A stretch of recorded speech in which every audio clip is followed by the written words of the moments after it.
Upun mabainga i puloko. A savesi u leo ia ngā whangua.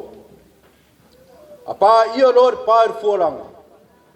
Ngā sua leo ri kule a wale a liu a inga. E whai mai o upu i moku a mangua. E maka whangua i sawa. Ai siu whangua i whikiuka o ngai whakurou rea. O upu i moku a salaia. E maka whangua i uku moa. Ai siu whangua i whare sau o ngai whakurou rea. O upu i moku a upolu. E maka whangua i maka makangi. Ai siu whangua i kulaka lao ngai whakurou rea. O upu foi na moku a sarafai. E maka whangua i whasale leanga. Ai siu whangua i whakupua o ngai whakurou rea. O fasili. O wheo le a au i ai pa ia ma mamalu ia. Mai ni moku sase i pa ia moku kele. O le ae ia i whakalele ma awhiwhiu i whakafola. Ia pei o kala i moka o kupo a Samoa. Le pa ia o sau ngei. Ai mua ngau kaia le ulu singamo ko whir whaulalo. Ia pei o upu i whaiva o sale malama. O ki kapu ia foi le kapo kubre sava. Ia pei o kau kolima ngan manmanga. Awau pa ia. Sa ma whai ngau lea so wo pa ia ai kupua men moka ngei. O ki whakulau aku lau sunga whai whapuponga. Susu i sunga whawhengenga. O pa ia o lea kua. O ki whakulau aku foi pa ia lau wala uria. Le pa ia whai le kara lei ma malu whai le aku ngu. Kurou ngalawa. I le ua kere ngir fuku kamikani. E pei o kia o urualo whai nganga i paukasi ma whanga malama. Uma foi ngā whasi maa moe ma gulunga i whaku. E pei o upu i whaiva o saribi. A wale vi inga lea kua. Ma ni whapa ia inga lurunga li fau. E pei o ngā alu iaila usunga i kai usau nginga. A ia vei ia lau leo e whai masui lurunga li fau. E moli aku lea nganga whafkai ma lea nganga wha malo. I lau usunga i whai whapaponga. E kusa mangalu wenga fikasa e alu ai lea so. Wa wha malo ki mai. Wha malo apo poai. Whafkai ma whamngianga. Whafkai fo i sunga whawhengenga. Lo kou wha malo lo umai wa maulunga ai nge so. Oke, whakalofa aku foi. Mau whafkai aku paia lau vale au lia. A wale su mai o kupu mai. Ma malu i kula a koa ma esa whalu polu. Le paia whale kua ma kausi ma sao au. Lo kou su mai ma lo kou e mai. Malu maunga ma malu bangu aile so. E fia o lava se leo paia o ainga ngalua. Wha ma loa kau paki. Whafkai sa ili kou whaia mea sili onga o loa kou awai kama. E whapiko se whafkai le urunga li fausa ma whaile a so. Vile atua nei aso. O roi ngō Tanielu a pelu whatu ali moisa. O au la le best friend a minu. E ui anga makua mamao mingo ia. Ia, o au ale best friend a minu. O a koa ngei e su lima kausanga kalunga mama fuka mamingo. Wa ko ngei su kasi kausanga le kale singe o gateway. O ngā ngoi lo haile kwa ngaka le ai mingo. O mingo. O se ngaka whaku ko inga. O se ngaka e wha moi inga le au aunga lea kua. Ma le kale sia. I me whai. O mingo la e uinga makua. O le whaki ngā unu i esi keimi. E whai ama maa tau ko ngā, e close ama mawhukanga. E ei la le siaso ngā, mako mai i le loko, lasa. A savani mai aku maa ro peia la oki, whangan, sa wā, ana mea kupas. Ki ngā inga sole, ki ngā lo kingo. Ia, whai ngofia lau kali a mingo, saramo. O for kamanga saramo. Ia le siaso ngā ngau sau foi le loki ki ngā inga, ai savani makmaro mingo, pesin mai au. Sorry, nano kupo, ki ngā inga lo kingo. Kali mai aku malo, kurva lau.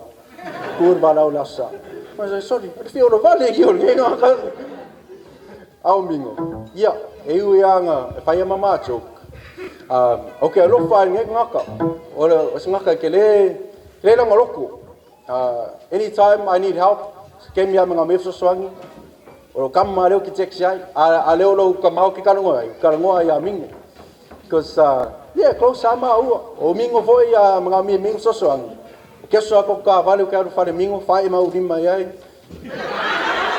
o le aso nei tsali ina yesu a be malo ni mo pa ai o mau mingo e kau kusa ma story o mai mai me fa nga kama fa fikau aku fa fikai ngai aso o mai alo kam so ma kwa fia tama o fa fikai la le mon ngek ngako mingo o fikai foi a tau sala tale ino so uso matua so skem ya fucking au lu aku le linga yawe text mai au le ra la ku engus ma ko ai fa fikai le tu mane ava no ave fa nge kemio ke fa fikai aku le e pisingisi le la le a wama ko wofu le wofu lenga makungofie amanga minko wofu susu ya text le lile uku moe e mo ai go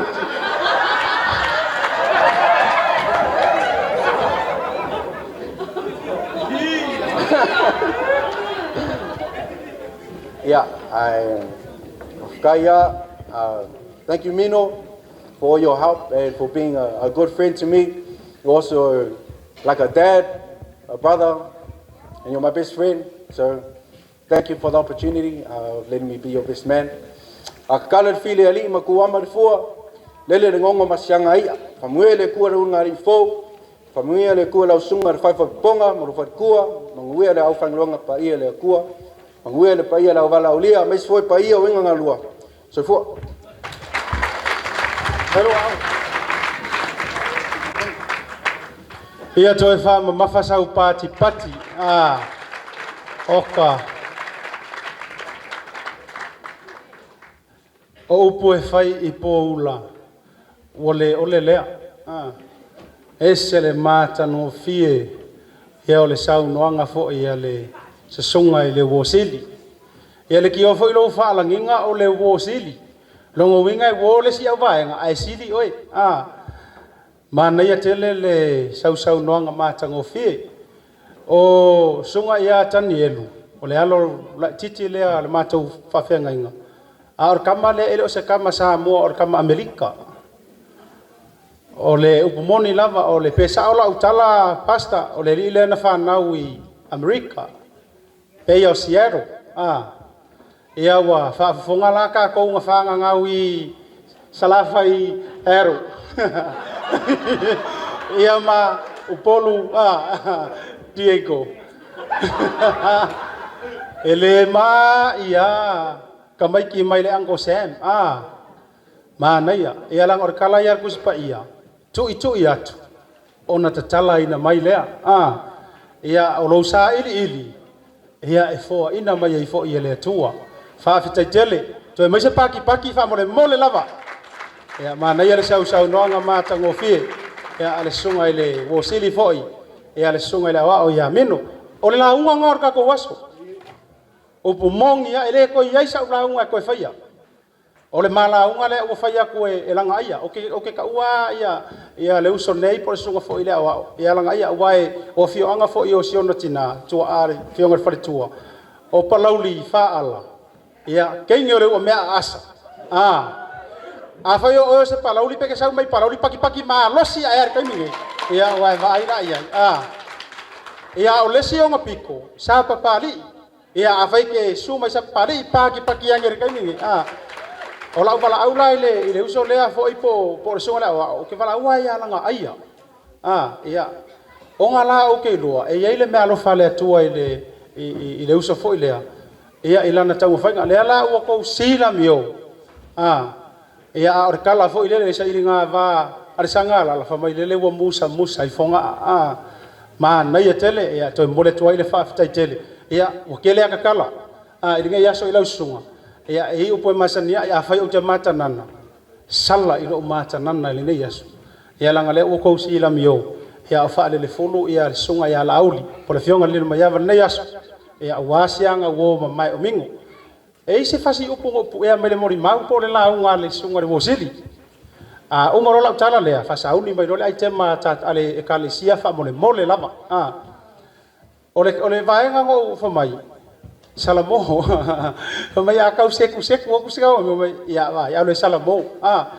ia mango fa le sua fa le li le nga mori mau ko nge o tani e ke mau le kuspa ia no nge le o se lang kala ia le ai a suanga lava ia na o tala lava o le vai male usunga ia ai fa tai tele lava mo le sau noanga matango fie ia le tatou ai tema lea ale ekalesia ia po o le youth ia fa tai tele fo ia te o tou ia ono lo tou ma atongi ia ile fa moe fo ia lo ngari fo le fionga le valasi ia ma le afionga ia tupua ia po o le afionga fo ia tui ma vavi se kaimi o kala ngoe le ngafa le vaenga le ia nga ko no ina ia le o le vaenga le ai gere kala ngoe la ngafa i ruma mai ke kala ngoe la ngafa i kuak o soafa tupua ia mai se soafa fa muina ai mai se valas ai a fai o sa ni mai ia le tatou